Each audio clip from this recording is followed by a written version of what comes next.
Big TV భక్తి సమాచారం WhatsApp ఛానల్లో జాయిన్ అవ్వండి. అన్ని విశేషాలు ఎప్పటికప్పుడు తెలుసుకోండి.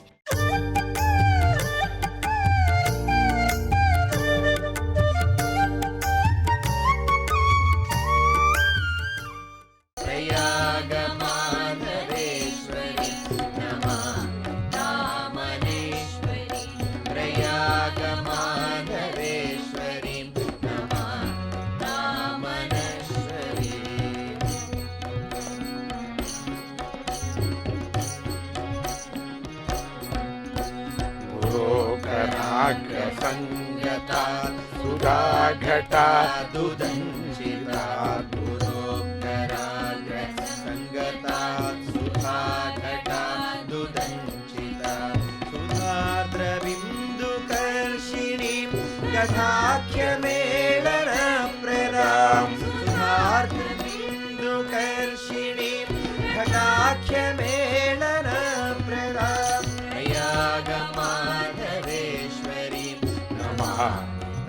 रामनेश्वरी प्रयागमाधवेश्वरी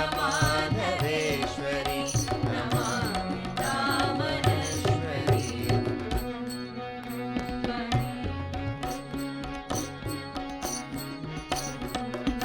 स्वकीय कुंभमेल में समागत श्री संगकै स्वकीय कुंभमेल में समागत श्री संगकै समस्त लोक पालये सच्चिदानंददापिका समस्त लोक पालये सच्चिदानंददापिका प्रयागमाधवेश्वरी नमः रामनेश्वरी प्रयागमाधवेश्वरी नमः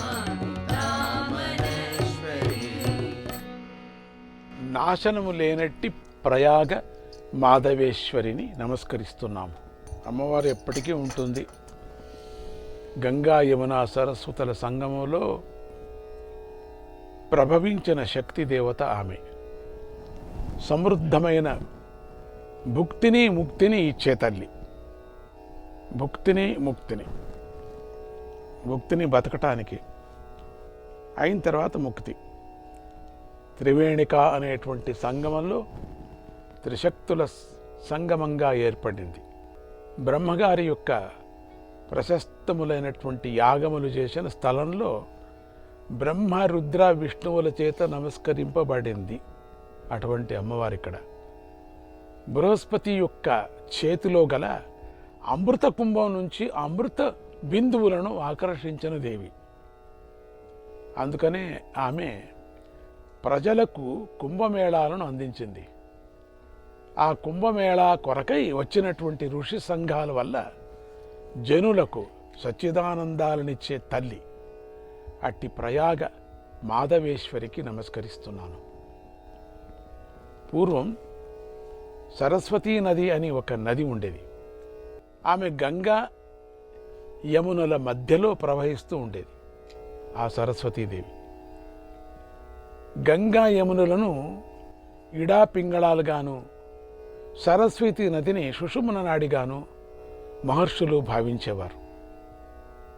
సరస్వతీ నది వెంబడి ఉత్తమోత్తములైన మహర్షులు ఎందరో నివసించేవారు. సరస్వతీ నది వెంబడి మనకు మహాభారతంలో చాలా వరకు సరస్వతీ నదిని చెప్పుకొని వెళ్ళారు. అప్పటికి ప్రవహిస్తూ ఉండింది. కాస్త మహాభారతం చివరి వరకు ఉండింది కూడా. స్వర్గారోహణం అయిన తర్వాత సరస్వతి నది మాయమైపోయింది అంటారు. అయిన తర్వాత కొన్ని రోజులు వరకు అక్కడక్కడక్కడ కనపడింది అంటారు. సరస్వతీ నది ఉన్నంతకాలం గంగకు ఈనాడు ఉన్న ప్రశస్తి ఉండేది కాదు. కానీ గంగా యమున సరస్వతుల మూడు కలిసిన త్రివేణి సంగమ క్షేత్రాన్ని మహర్షులందరూ ఉత్తమోత్తమ క్షేత్రంగా భావించేవారు. అందువల్ల ఆ క్షేత్రాన్ని అందరూ సంగమ క్షేత్రం అని పిలిచేవారు. ఆ క్షేత్ర మహాత్మ్యానికి ఆకర్షితుడైనటువంటి బ్రహ్మదేవుడు అక్కడ వరుసగా అనేక యజ్ఞాలు చేశాడు. ప్రజాపతి యాగాలు చేసిన స్థానం కనుక ఆ క్షేత్రానికి ప్రయాగ క్షేత్రం అని పేరు వచ్చింది కూడా. ప్ర ప్లస్ యాగ అంటే ప్ర అంటే గొప్ప అని, ప్రజాపతి అని రెండు అర్థాలు. గొప్ప యాగాలు జరిగిన చోటు కనుక ప్రజాపతి యాగాలు చేసిన చోటు కనుక అక్కడ అది ప్రయాగ క్షేత్రమైంది. బ్రహ్మయజ్ఞాలు చేసిన స్థలం కాబట్టి అత్యంత పవిత్రమైనటువంటి స్థలం మనము భారతీయులకి. ఈ క్షేత్రాన్ని ఇప్పుడు అలహాబాద్ అంటున్నారు. ఇది అక్బర్ చక్రవర్తి పెట్టిన పేరు అలహాబాద్ అని. ఇది ఇలా ఉండగా దేవదానవులు కలిసి సముద్ర మథనం చేశారు. అమృత భాండం బయటకు వచ్చింది. విష్ణువు మోహిని రూపంలో వచ్చి దేవతలకు అమృతం పోసేశాడు. అడ్డు వచ్చిన రాహువులను నరికేశాడు. రాహువును కూడా నరికేసి గందరగోళం మొదలైంది. ఇంచుమించు ఖాళీ అయిపోయినటువంటి అమృత భాండాన్ని అక్కడే పెట్టి మోహిని మాయమైపోయింది. బృహస్పతి తెలివైనవాడు, పరుగులో సాటులేనివాడని వేదంలో ఉంది. ఆ బృహస్పతి చటుక్కున ఈ అమృత భాండం చేతిపుచ్చుకొని పరుగు మొదలుపెట్టాడు. అసురులు ఆయన వెంటబడ్డారు. బృహస్పతి మరింత వేగంగా పరిగెత్తడంలో ఆ కుంభంలో నుంచి 4 అమృత బిందువులు కిందికి ఒలికి సరాసరి ఈ ప్రయాగ సంగమ క్షేత్రంలో పడ్డాయి. అప్పటి నుంచి ఈ క్షేత్రానికి అమృత తీర్థమని కూడా పేరు వచ్చింది. మరింత కీర్తి పెరిగింది. ఈ సంఘటనకు స్మారకంగానే ఇక్కడ 12 సంవత్సరాలకు ఒకసారి కుంభమేళ జరుగుతుంది. ఈ క్షేత్రాన్ని సూర్యభగవానుడు అధికంగా సేవించటం వల్ల ఈ క్షేత్రానికి భాస్కర క్షేత్రం అని కూడా పేరు వచ్చింది. ఉత్తమ జ్ఞానప్రదాయిని అయినటువంటి సరస్వతి నది క్రమంగా భూమిలోకి ఇంగిపోయింది. అది పోవటమే ఈ దరిద్రం పట్టుకుంది ఇక మన భారత భూమికి. సరస్వతీ నది మాయమైపోయింది కాబట్టే ఇన్ని కష్టాలు వచ్చాయి.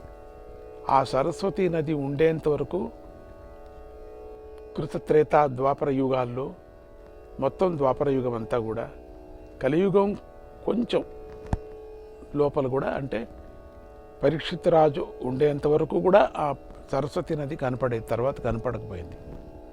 అందువల్ల ఆ నదిని అంతర్వాహిని అని పిలుస్తారు. ఇప్పుడు లోపల పోతుంది అంటున్నారు. అందువల్లనే ప్రస్తుతం ప్రయాగ క్షేత్రంలో 2 నదులే కనిపిస్తున్నప్పటికీ ఆ సంగమాన్ని త్రివేణి సంగమం అనేటువంటి పిలుస్తున్నారు. అంటే లోపల అమ్మవారు సరస్వతి నది వెళుతూ ఉన్నదని. ఈ క్షేత్రం మీద గౌరవం వల్లే మన దేశంలో 2 నదులు ఎక్కడ కలిసినా సరే మరో నది అంతర్వాహినిగా ఉందని చెప్పేసి దాన్ని త్రివేణిగా వ్యవహరిస్తున్నారు. ఇది ప్రయాగ త్రివేణిపై గల అధిక గౌరవానికి ప్రతీకంగా మనం స్వీకరించాలి. దాంట్లో తప్పేం లేదు. ఎక్కడ 2 నదులు చేరుతున్నాయో త్రివేణి సంగమం చెప్పాలా అని చెప్తున్నారు కూడా. ఎందుకంటే దానికి అనుసంధానంగా ఇంకొక నది పాతాళంలో వెళుతూ ఉన్నది, గుప్తగామినిగా వెళుతూ ఉంది అని చెప్తారు. ఈ క్షేత్రంలోనే సతీదేవి యొక్క చేతివేలు ఒకటి పడటం చేత ఇక్కడ ఒక శక్తిపీఠం కూడా వెలిసింది. దేవతలు ఋషులు ఆ దేవిని మాధవేశ్వరి అని కీర్తించారు. గంగానది నీరు స్ఫటికంలాగా తెల్లగా ఉంటుంది. యమపుత్రిక అయినటువంటి యమునా నది నీరు నాచులాగా నల్లగా ఉంటుంది. ఈమె విష్ణు భక్తురాలు. అందువల్లనే విష్ణువు యొక్క రంగు ఆమెకు వచ్చింది కూడా. ఆమెకు వచ్చింది. ఆమె విష్ణు పాదోద్భవమైనటువంటి గంగలో కలిసిపోయే క్షేత్రం కనుక ఈ క్షేత్రానికి మాధవ క్షేత్రం అని కూడా వ్యవహారం ఉండేది.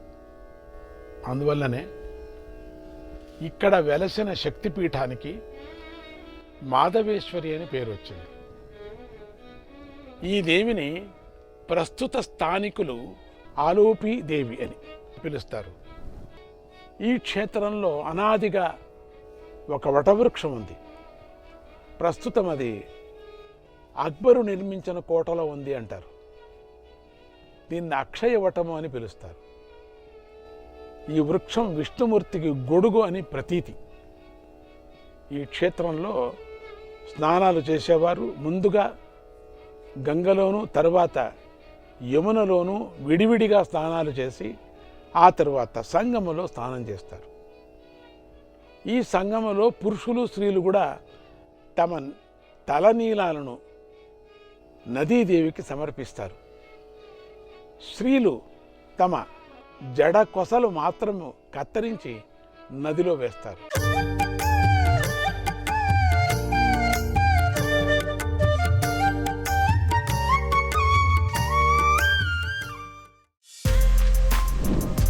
For more videos like this, subscribe Big TV channel.